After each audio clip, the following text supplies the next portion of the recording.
has power in and of itself. It comes from nothing into sound and meaning. It gives origin to all things. By means of words can a man deal with the world on equal terms, and the word is sacred. The Way to Rainy Mountain by N. Scott Mommody. Hello, my loyal listeners. Welcome to Season 5. I am your host, Lana the Educator.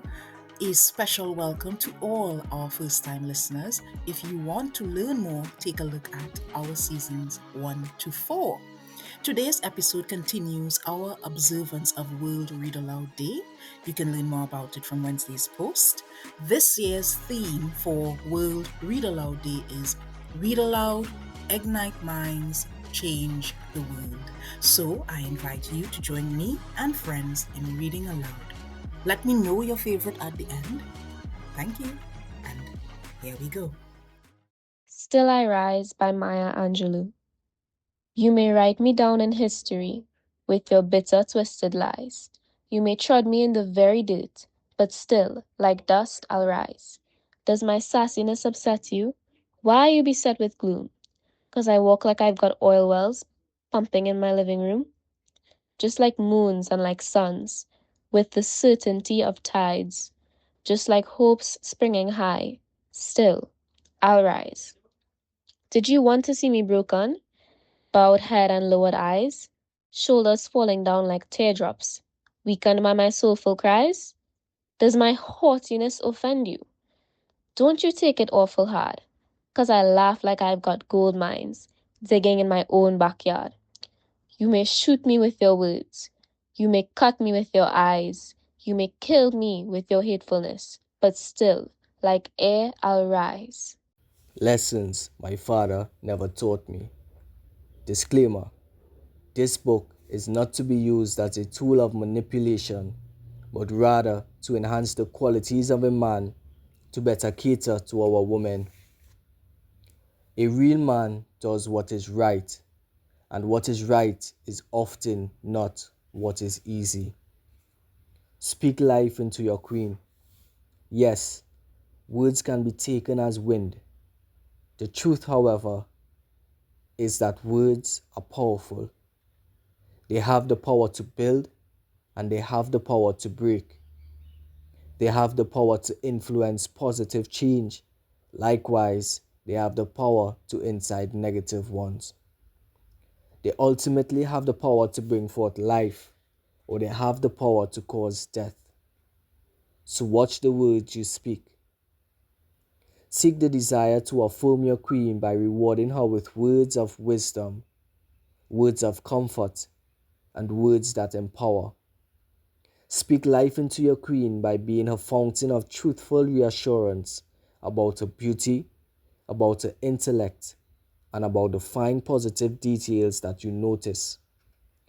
Bring forth the negative, but in a way that incites revelation and reflection to hopefully inspire change. But choose more often to magnify the positive. By magnifying the fine positive details of your queen, you make known the fact that you notice the small efforts and unique traits she possesses. It breeds intimacy, as it entails paying close attention to the details that the average individual might miss. When you choose to pay attention to the fine details and highlight them, it makes her feel much more appreciated. Pay attention, and it would pay you back double in return. Pretty woman, wonder where my secret lies. I'm not cute or built to suit a fashion model size. But when I start to tell them, they think I'm telling lies. I say, it's in the reach of my arms, the span of my hips, the stride of my step, the curl in my lips. I'm a woman, phenomenal woman, that's me. I walk into a room just as cool as you please. And to a man, the fellows stand or fall down on their knees. Then they swarm around me, a hive of honeybees. I'll say, it's the fire in my eyes and the flash of my teeth, the swing in my waist and the joy in my feet. I'm a woman, phenomenal woman. That's me. Men themselves had wondered what they see in me. They try so much, but they can't touch my inner mystery. When I try to show them, they say they still can't see. I say it's in the arch of my back, the sun of my smile, the ride of my breast, the grace of my style. I'm a woman, phenomenal woman. That's me. Now you understand just why my head's not bowed. I don't shout or jump about or have to talk real loud. When you see me passing, it ought to make you proud. I say, it's in the click of my heels, the bend of my hair, the palm of my hand, the need of my care. 'Cause I am woman, phenomenal woman. That's me. So you want to be a police officer? Chapter 7, Changing the Game. Selflessness and Integrity. At the senior levels, officers yet face another type of stress. They are pressured to increase efficiency for many reasons. For example, budgetary allocations come their way and they must find ways to ensure proper expenditure of resources and maintain the welfare and security standards of its workforce, whether finances increase or decrease. They are tasked to ensure that crime levels are reduced, even when all officers are not great team members. The task is immense and is very difficult from the task at the second division level. It is also at the highest levels officers may receive information about large-scale criminal activities. They receive information and are asked to lead investigations on criminal activities that may involve not only government officials and high-ranking business persons, but also fellow senior officers. There are obvious risks associated with this. One can imagine that when a senior officer decides to work tirelessly on a case like this, he or she can face certain problems. Like stated before, a commissioner has a certain level of power, but so too do some of the positions directly below, and they can choose to wield their power at will. As a result, what motivates an officer, especially those at the highest ranks, to speak up against injustice is a personal commitment to integrity. The stakes at the top ranks are even greater, seeing that we would easily find the organization completely crumbled if many senior ranked officers cowardly turned away from the profession. We could safely say that most officers are indeed of high standard and have integrity. It is imperative that the officers at these highest ranks of the organization must have this integrity, or the people would be forced to live with a regime that can easily perpetuate great levels of injustice. With benefits on the line such as gratuity, pension, and stable income, one can expect that as officers get closer to the finish line for retirement, their involvement in serious crime fighting may diminish slowly.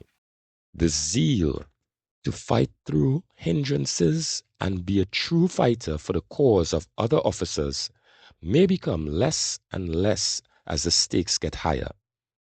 We Are Seven by William Wordsworth.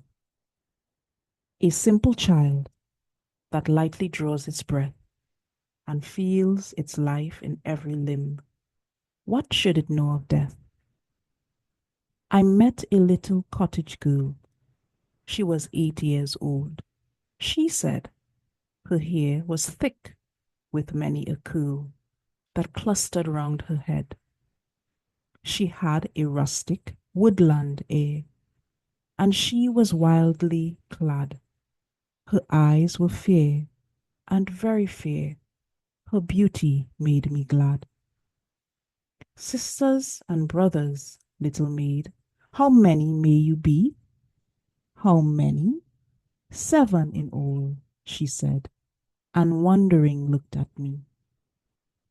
And where are they? I pray tell. She answered, 7 are we, and 2 of us at Conway dwell, and 2 are gone to sea. 2 of us in the churchyard lie, my sister and my brother, and in the churchyard cottage I dwell near them with my mother. You say that 2 at Conway dwell, and 2 are gone to sea, yet ye are 7. I pray you tell, sweet maid, how this may be. Then did the little maid reply, 7 boys and girls are we, 2 of us in the churchyard lie, beneath the churchyard tree. You run about, my little maid, your limbs they are alive. If 2 are in the churchyard laid, then ye are only 5. Their graves are green, they may be seen, the little maid replied. 12 steps or more from my mother's door, and they are side by side. My stockings there I often knit, my kerchief there I hem, and there upon the ground I sit and sing a song to them. And often after sunset, sir, when it is light and fair, I take my little porringer and eat my supper there. The first that died was Sister Jane, in bed she moaning lay, till God released her of her pain, and then she went away. So in the churchyard she was laid, and when the grass was dry, together round her grave we played, my brother John and I. And when the ground was white with snow, and I could run and slide, my brother John was forced to go, and he lies by her side. How many are you then, said I, if they too are in heaven? Quick, was the little maid's reply. Oh, master, we are 7. But they are dead, those 2 are dead. Their spirits are in heaven. 'Twas throwing words away, for still the little maid would have her will, and said, nay, we are 7. My name is Donielle Timothy, and I will be reciting a poem named Silver by Walter de la Mare. Slowly, silently, now the moon walks the night in her silver shoe. This way and that she peers and sees silver fruit upon silver trees. One by one the casements cut her beams beneath the silvery thatch. Crouched in his kennel like a log with paws of silver sleeps the dog. From the shadowy coat the white breast peep of doves in a silver feathered sleep. A harvest mice go scampering by with silver claws and a silver eye, and moveless fish in the waters gleam by silver reeds in a silver stream. Us Two by A. A. Milne. Wherever I am, there's always Pooh. There's always Pooh and me. Whatever I do, he wants to do. Where are you going today? Says Pooh. Well, that's very odd, 'cause I was 2. Let's go together, says Pooh, says he. Let's go together, says Pooh. What's twice 11? I said to Pooh. Twice what? Said Pooh to me. I think it ought to be 22. Just what I think myself, said Pooh. It wasn't an easy sum to do. That's what it is, said Pooh, said he. That's what it is, said Pooh. Let's look for dragons, I said to Pooh. Yes, let's, said Pooh to me. We crossed the river and found a few. Yes, those are dragons all right, said Pooh. As soon as I saw their beaks, I knew. That's what they are, said Pooh, said he. That's what they are, said Pooh. Let's frighten the dragons, I said to Pooh. That's right, said Pooh to me. I'm not afraid, I said to Pooh, and I held his paw and I shouted, Shoo! Silly old dragons! And off they flew. I wasn't afraid, said Pooh, said he. I'm never afraid with you. So, wherever I am, there's always Pooh. There's always Pooh and me. What would I do, I said to Pooh, if it wasn't for you? And Pooh said, True. It isn't much fun for one, but two can stick together, says Pooh, says he. That's how it is, says Pooh. Hello, Lana the Educator podcast listeners. I'm Stuart Fortunate, the author from Ibadan to Heliard. Lana invited me on to read a brief excerpt from my book, and I do hope you enjoy. The portion I've selected to read speaks to Billy's first venture into Heliard. Soon, the carnival celebrations drew near. Carnival was taboo for Billy's parents, but he was excited to fully experience life in a dry river. Ruth, Cap, Hamil, and Billy all agreed to join the Heliard band. On the night of the canboulay, Billy found himself venturing into the heart of the yard for the very first time. Most villagers already knew his name, and they all wanted to take a drink with Ruth's boyfriend. As Billy obliged, looking around, his eyes widened in amazement at the grandeur of the costumed crowd. Each individual, including Ruth, Cap, and Hamil, had metamorphosed into their preferred embodiment of villainy. Indians, robbers, devils, imps, vampires, mummies, and even matadors. Amongst the throngs, a few men boldly chose to masquerade as women, their flamboyance adding another layer of intrigue to the already overwhelming spectacle. For Billy, it was a sight unlike he had ever seen, and his cowboy costume left him feeling out of place amidst the revelry. Billy was unfamiliar with some of the more enigmatic characters and turned to Hamil, eager for an explanation. What are those costumes all about? He asked. Hamil replied, Them is the characters from back in slavery. Them dragging the chains, wearing locks and keys, and carrying the pitchfork is Jab Molassie. The man speaking funny over there is the midnight robber, reminding us of how them masters used to talk. If you see someone with diamond mirrors on their costume, they're granting access for the ancestors. The one with the big heart-shaped panel on his chest, he here to suck up all the evil spirits. And them one stills is the Mokojombi, the spirit of Africa flying high and watching over we. Them costumes all represent we history over here. With Hamil's explanation, a veil lifted and Billy's eyes sparkled with excitement. He knew this night would be unforgettable. As the evening wore on and the air was charged with indulgence and spirits, Billy felt like he was part of something bigger than himself. Looking at Your Hands by Martin Carter. No, I will not still my voice. I have too much to claim. If you see me looking at books, or coming to your house, or walking in the sun, know that I look for fire.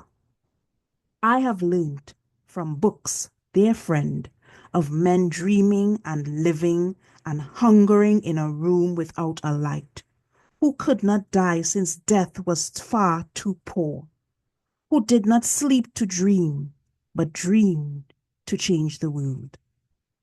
And so, if you see me looking at your hands, listening when you speak, marching in your ranks, you must know I do not sleep to dream, but dream to change the world.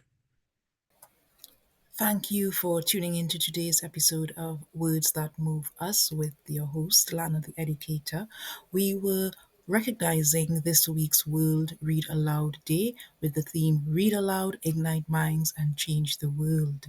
If you like what you heard today, please comment, like, and subscribe.